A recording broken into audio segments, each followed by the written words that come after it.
Hi there guys, here I am going to be doing a review of the Cornetto Trilogy, or the Blood and Ice Cream Trilogy, or the Three Flavors Trilogy, however you would like to say it.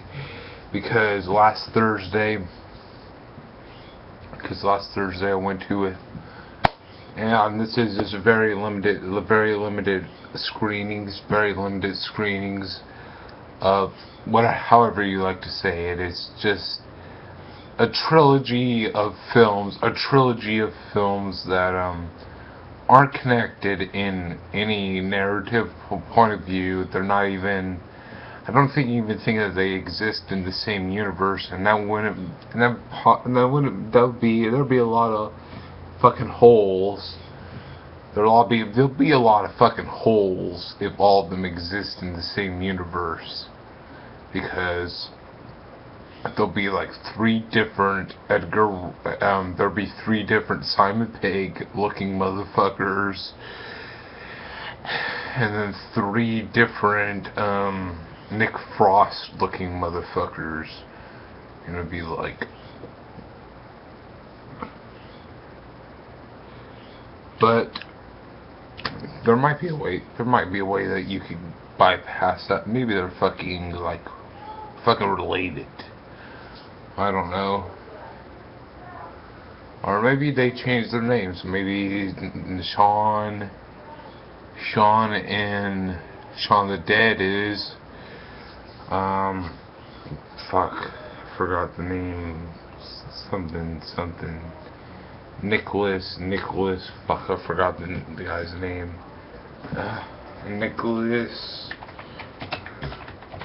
I think it's Nicholas something. Nicholas.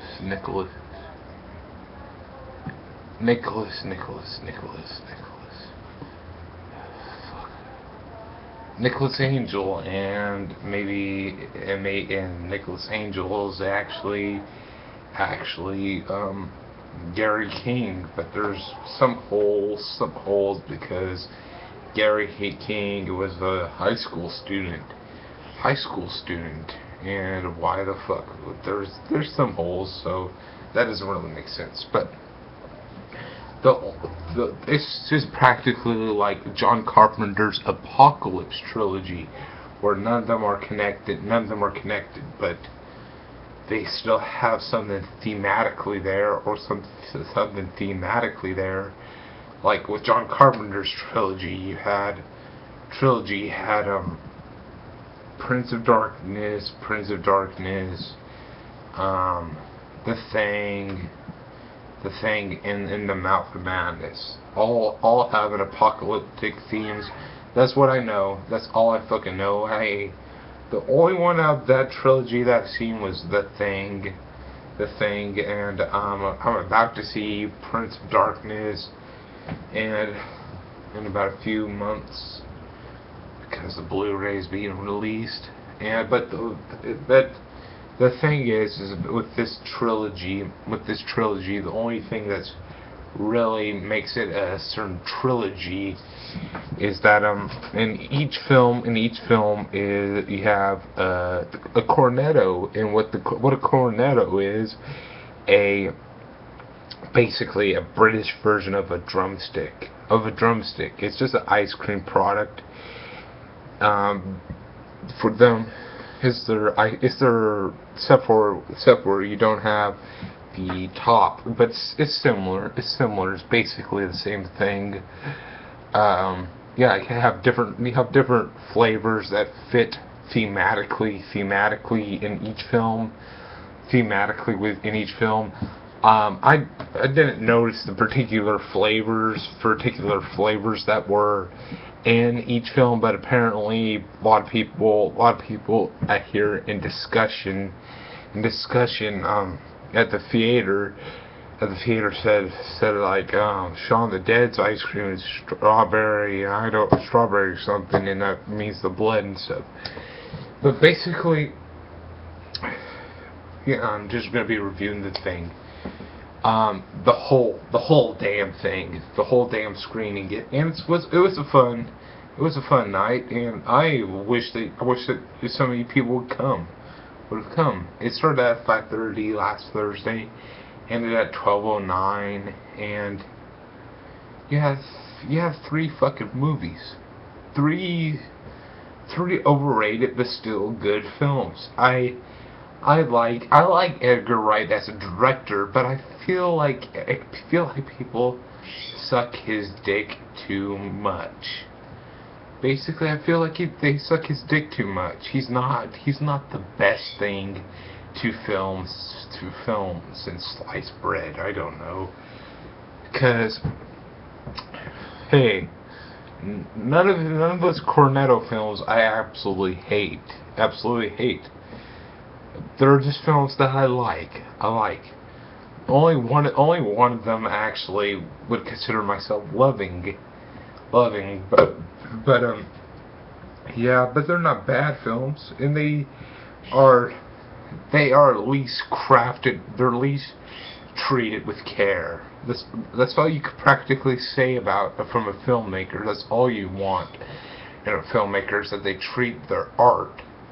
And Edgar Wright treats his art with care. There's just a few things that I'm not particularly fond of with his style. Edgar Wright made the weakest trailer in Grindhouse. All the other trailers besides his were great. They were fantastic. Okay, you have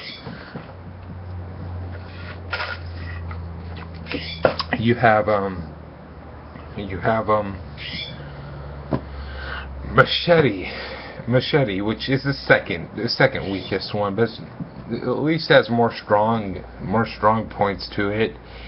And you had Werewolf Woman, the SS. That was energetic. It was fun.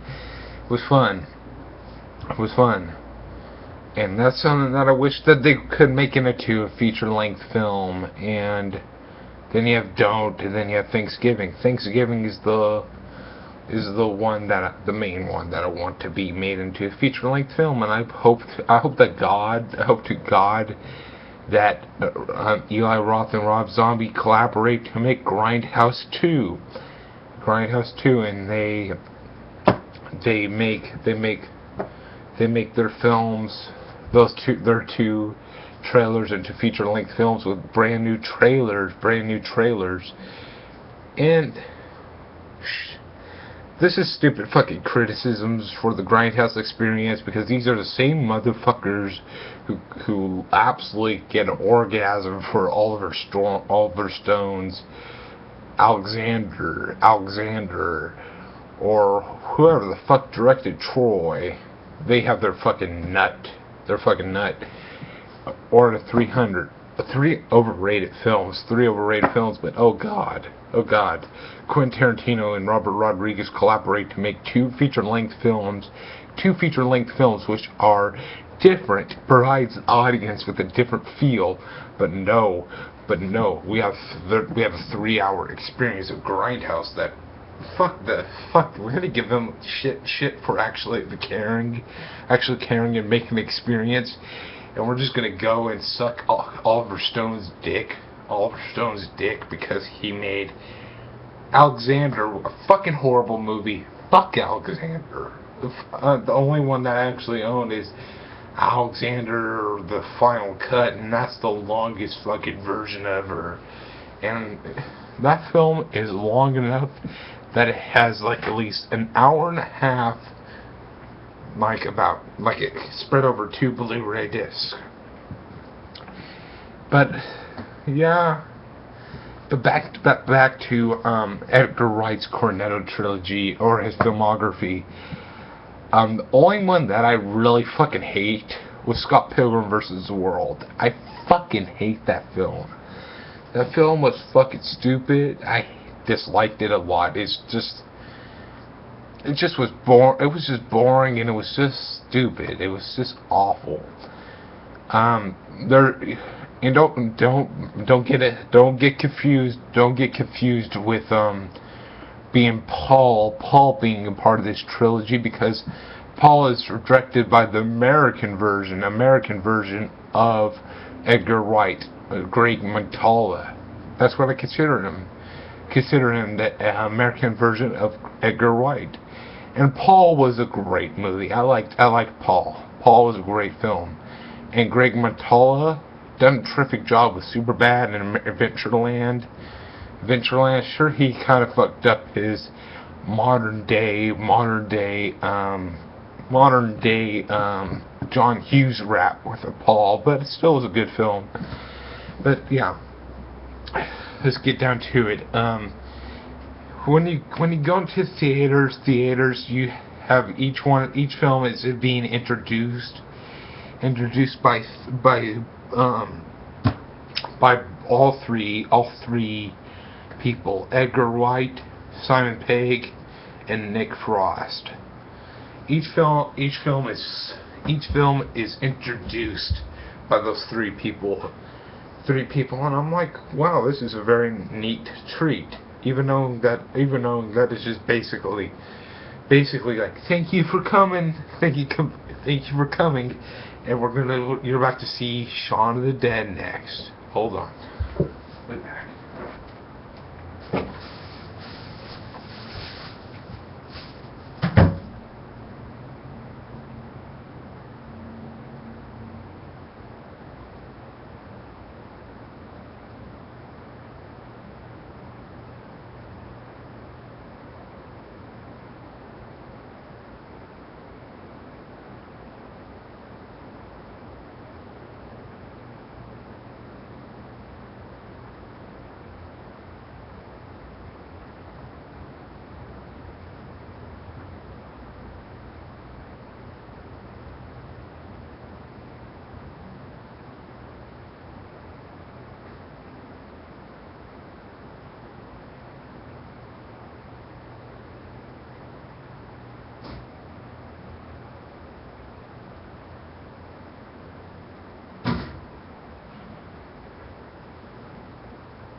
Sorry about that. Anyways, yeah, basically they just say, hi there, you're about to watch Shaun of the Dead. Thank you for watching. Nothing really insightful. It's just like it's like the creators of this movie are just saying, thank you for watching. You're watching this. It isn't like fuck, I forgot that guy's name. Frank Darabont's introduction to the black and white version of The Mist on the Blu-ray. It isn't like that. Where they go and tell you why they don't go into telling you why this is a good idea. Seeing these movies on the theaters that you possibly already own, and telling you that they could have gone in depth instead of saying, hi, thank you for watching. You're watching Shaun of the Dead, but whatever. They could have done some more, but whatever. Anyways, you have Shaun of the Dead as the first entry. And no, this isn't the one that I actually love out of the three the most. Love the three of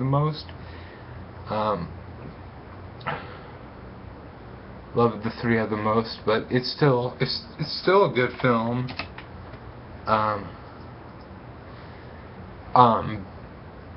I honestly have more enjoyment out of Zombieland. In comparison with Shaun of the Dead. Shaun of the Dead, it just seems like there was more. I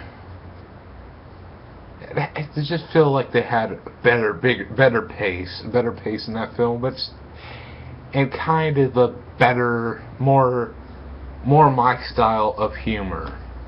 Not to say Shaun the Dead is a horrible sense of humor, because it's not. And it's R-rated 99-minute comedy horror film. Yeah, Shaun the Dead starts off with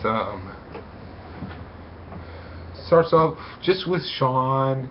I'm just gonna keep each one of these reviews 5 minutes long, because 5 minutes long,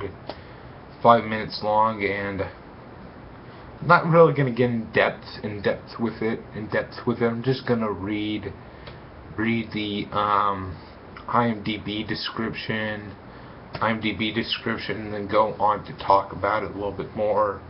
Yeah, man decides to turn his moorbound life around by winning his ex-girlfriend, recycling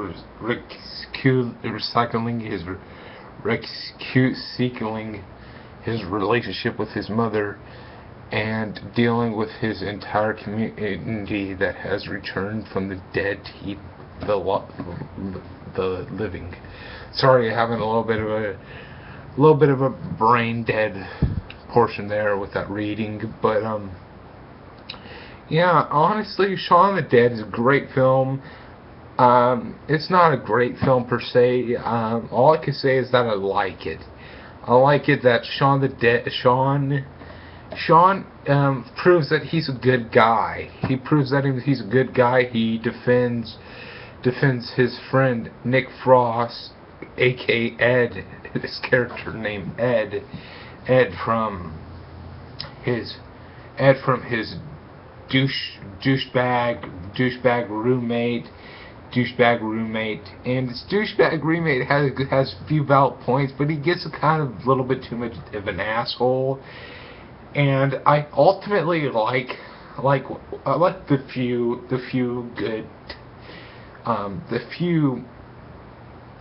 few slight important touches that a lower director wouldn't do.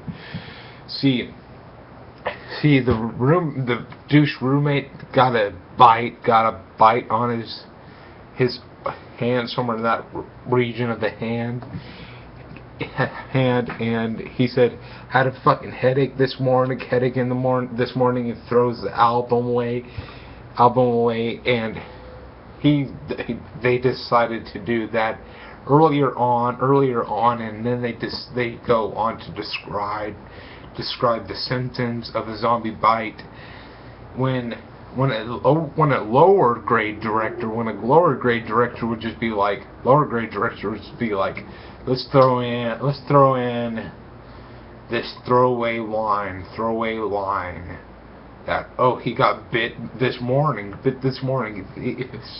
Edgar Wright, being a smart ass motherfucker that he is, at least having good touches, said, oh, he got bitten a day before, and go in details about these symptoms. And it wasn't a throwaway infection like most directors would do, like most people would do. And Ed is a nice guy. You can tell why Shaun and him are friends. Ed is a bit of a lazy fuck, but I like it. And I like a few of the touches where, if you looked at some of the dialogue, they go and say, Ed subconsciously says basically everything. Basically, he means it in a different way, but he basically describes what's going to happen the day after. And there's a few good writings near the end when they're in the pub. I feel like Shaun kind of changed into a different character slightly, but ultimately it was a great deal of fun. And you have a few great lines where you have blood on him, and then he says Ash, which is a reference to the Evil Dead trilogy. Yeah, there's some good stuff here. It's just, I feel like it's slightly overrated. It's not a bad film, but whatever. Next one up is Hot Fuzz. And to me, this is the best one of the trilogy, and It's Edgar Wright's best film so far. Hot Fuzz is 2007, R-rated, 121-minute action comedy, and this is the best one out of the three. I'm just going to read the short little blurb, the description that's provided to you on IMDb. Exceptional London cop Nicholas Angel is involuntarily transferred to a quaint English village paired with witless new partner, and while on the beat, Nicholas suspects a sinister conspiracy afoot with the residents. Yeah, I like this film. This film is the most mature. This one's the most mature out of all Edgar Wright's films. It's the most mature out of all Edgar Wright's films, okay? When in the beginning where he's this tough badass cop, yeah, and Nicholas Angel doesn't even break a smile, and he's a hard nails cop, and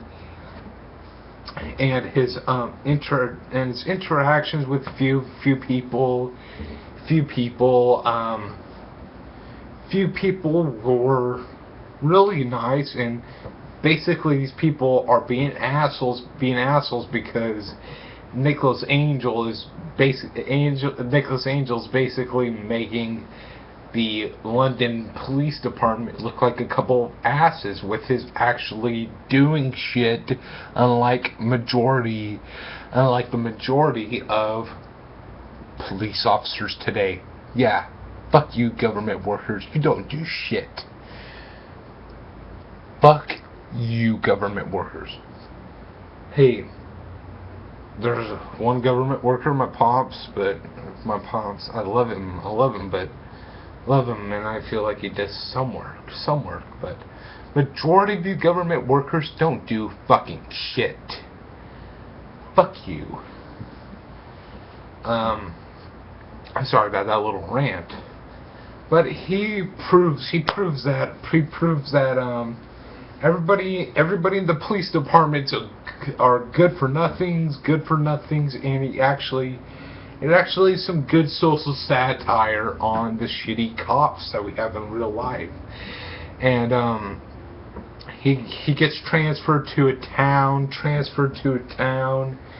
and the town surrounding him is a whole bunch of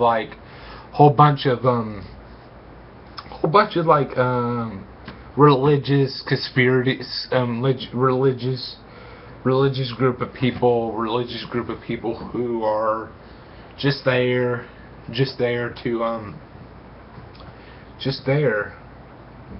make their town look good, be the best town ever. And that's an honorable thing, and that's an honorable thing, but ultimately they do some fucked up shit. You can tell that Nicholas Angel has a respect for human life. There's these two people, this nice little laughable girl, and this guy who are a little bit douchey themselves, but he at least, and he doesn't like them, but he at least has a respect for their lives, and saying, well, basically their motivation for killing them is because they had a poor performance of Hamlet, I believe, and basically he's saying that's good reason to kill them. And he basically says, and another thing is that they killed these people because they have a nice house.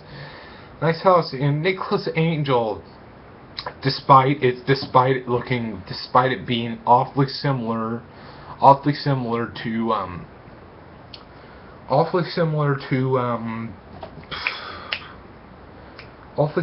to that guy who does magic and shit, but yeah, Nicholas Angel, sure, he's a bit of a tough ass near the beginning, and I didn't really like that. But he comes into his own, and he befriends Nick Frost, who kind of makes him a little bit more light, and I like that. See, Nick Frost is just basically the I wouldn't say idiotic because that's kind of mean, but he's kind of like the friend who has the best intentions, but he ends up messing up, but he adds a great deal of fun, to this film. The action scene has a lot of creativity, and when the main evil bastard gets in a building and then something goes through his head, and it's just cool. And you could tell that these people, Edgar Wright has a respect, and you could tell that he loves horror films. You could tell that he loves films in general, but you could tell that he likes to add an introduction to every genre in the film, because in this few sequences you get these guys in black robes, and it's kind of like a horror movie. It's not like Medea Goes to Jail, where it's inappropriate, and doesn't really have anything that goes it's just like, it isn't like two parallel stories. One doesn't have no relation to the story, and has no relation to shit, but it's just there. And then here's the main story, the main focus, and what should be the main focus, Medea Goes to Jail, but no.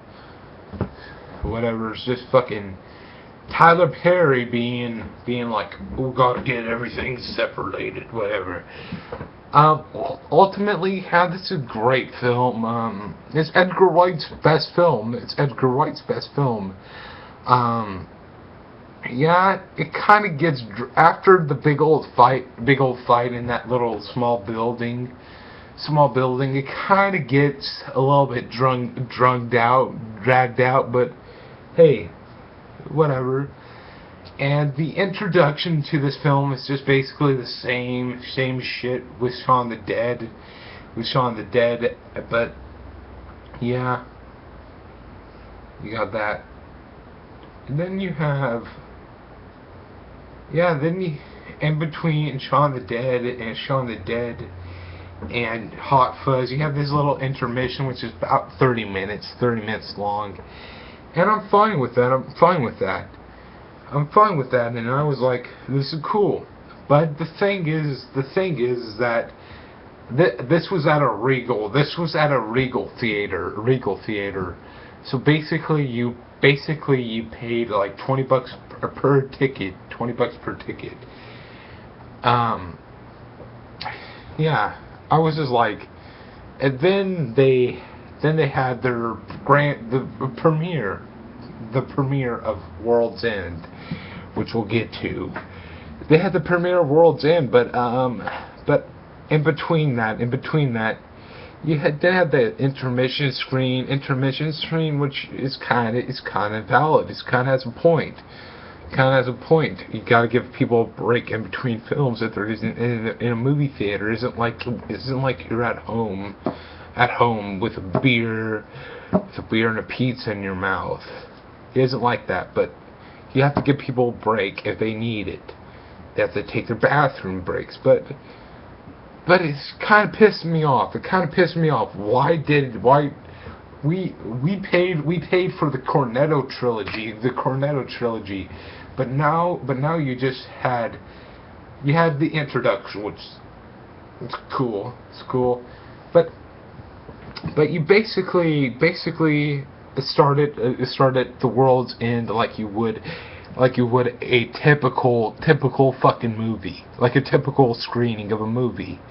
I understand that's the premiere and you got to get people in there, but how come you didn't have the trilogy of films going with the premiere, and treat it like treat that and have us in a separate fucking building, have the people who just exclusively went to the world's end. But no, we had this thing that separates it so much, and didn't make it as well as an experience. Yeah, the typical advertisements. Sure, with Shaun the Dead and Hot Fuzz, you had advertisements before it. Understand those advertisements before that screening kind of at a point. You gotta make their advertisements, and make it somewhat like a typical movie screening. But you could at least just had the inter-fucking-mission, and blocked all those advertisements and trailers. It's basically like you're watching a movie on like this TV or whatever movie channel you watch. It's like watching a movie on television, instead of the annoying trailers that interrupt the film. You had an annoying introduction with Machete, Danny Trejo, which I don't really have a problem with Danny Trejo. I'm just saying, with Danny Trejo, is like, okay, are you gonna have like a trilogy with like Plant Terror, the first Machete, and then Machete Kills? Is that what you're gonna do with your own trilogy? With that, is that what you're gonna plan on doing? Then you're gonna do this shit with here? Why have that introduction with Machete, and then you have random movie trailers, and then you get to the world's end? Fuck. And basically, they had the introduction with Edgar Wright, Nick Frost, and Simon Pegg right in front of the movie trailers. After the advertisements, but in between the advertisements and the movie trailers, you didn't really show much respect there. But anyways,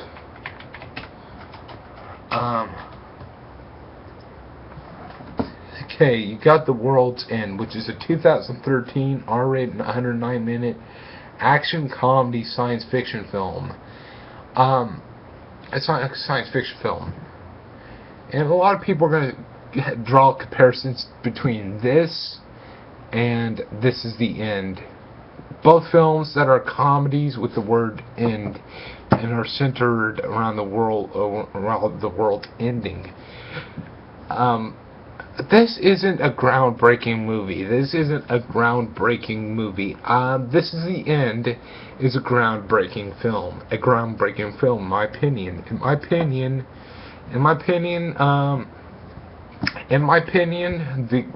This Is the End is a groundbreaking movie. It had meta jokes. Meta jokes actually mattered. This is just a good film, but it isn't a groundbreaking film like that film was.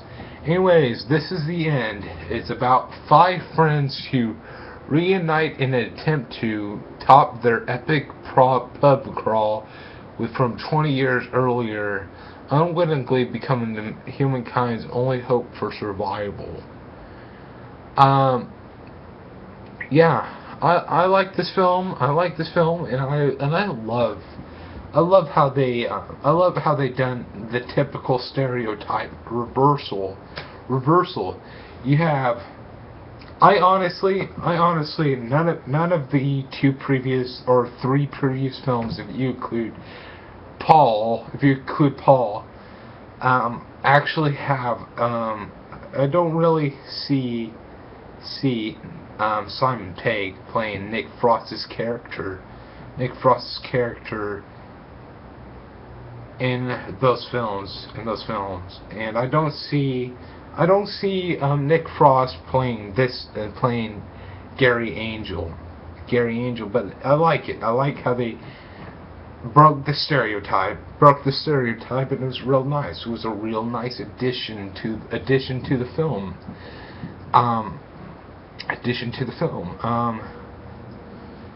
Yeah. I like the idea that this film, if only the trailers didn't ruin it, it would have been a good, it would have been more of a unique experience, because I already fucking knew that there's going to be robots in this film, but yeah, the World's End is just starts off with Gary King, just getting his analysis, and then we realize that Gary King is a bit of an alcoholic, and he wants to take his friends down with him, or make them not like robots, and hey, and then somewhere in the half, you have the robots attack, and then near the end of the film was just like, seriously, that's how you're gonna fucking end this film. That's really how you're gonna fucking end this film. I could totally fucking understand the robots just shutting down that particular portion of the town. Newton Haven, I think is Newton Haven. I can understand that portion. I could 100% understand that portion. But why the whole fucking world? The whole fucking world isn't sucking their dick for energy, or whatever the fuck it is. That's our invention. That's what we do. That's our invention. We aren't sucking your dick. And why the fuck? I can understand if it was just New Haven. That's just a kind of a poor ending where it's the end of the fucking world. See, I'm fine. I prefer a sad ending for a film. Look at two great films like Dracula 3 Legacy and Cabin in the Woods. Two great films that ended sadly. But that's basically the tone. That's basically the tone of the film. That's basically the tone that those films provided, and that's fine, and it adds an epicness to it. But with this film,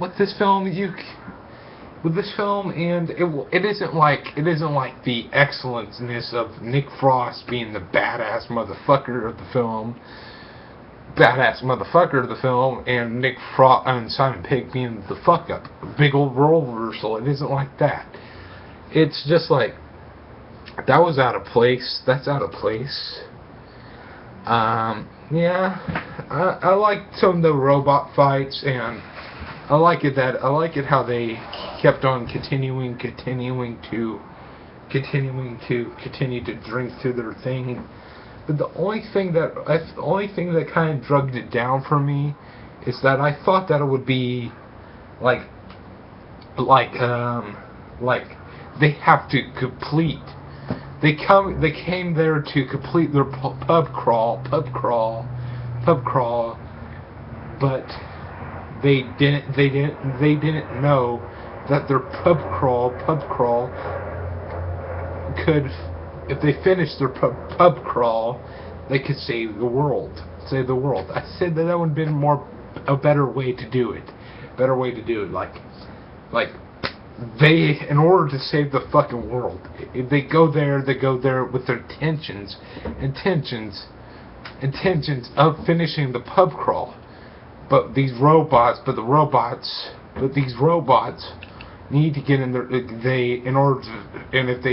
The robots are like trying their best to get in the way, and then the people fight. Then Nick Frost fights them, and then the whole group fights him, and then it just is Nick Frost and Gary King who finished the pub crawl, which ultimately saved the universe, and it was just the robots trying to get in their way. That would have been a better way. But no. But fucking no. Yeah. The thing is that okay. Thing is that yeah, and I seriously waited. I waited till the end of the credits, in credits, the world's end, expecting another a treat saying I wanted to see Nick Frost and Simon Pegg saying thank you, goodbye or something, but no, there was nothing at the end of credits, and a whole bunch of people were there waiting for something at the end credits. Maybe those shitty fucking Marvel movies have made us suck in the end credits dick, because that fucking ruined it slightly. Ultimately, I like I like these films. How I rank them, I rank Hot Fuzz, then Shaun of the Dead, and then World's End. That's how I rank them. Because, okay, the Hot Fuzz was the more well-made and more mature film out of the three. Well-made film out of the three. Shaun of the Dead seemed like it had a little bit more energy, and it seemed like it exceeded my expectations of it. The World's End was a bit of a disappointment, but I still enjoyed it. I still appreciate it for being slightly different, and making Nick Frost a badass. That's real cool. If you ask me, I understand that Edgar Wright is gonna go on to do another of his contribution to the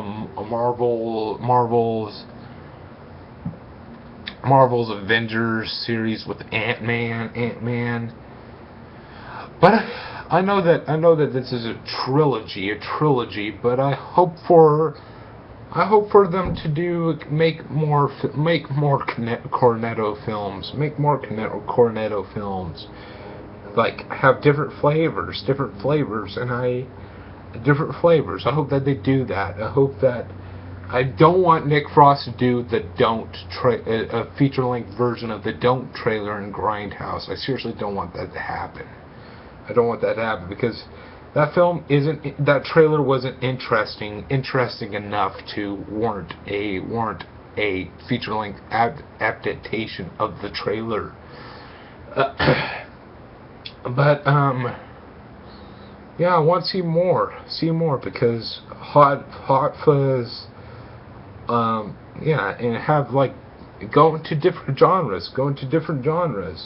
Like you had Shaun of the Dead gone into horror. The World's End went into Hot Fuzz went into action, the action realm.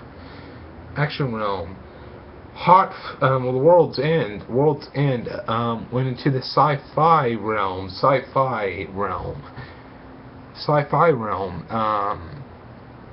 Yeah, we got those three films. We got a horror film, an action film, and a science fiction film. That's cool. All of them are comedies. With those subgenres, with some other subgenres or actual genres that are included. I would love to see you guys dabble into the romantic comedies. Do a romantic Cornetto film. Dabble in the romantic Cornetto film. Do a romantic Cornetto film. Do a biker Cornetto film. Do a biker like some of those 70s, 80s Cornetto, 70s and 80s grindhouse biker films, Cornetto films, like Easy Riders, Werewolf on White Wheels, something like that, and those are the only two that I can see in my head, like a romantic Cornetto, a biker Cornetto, biker Cornetto, biker Cornetto,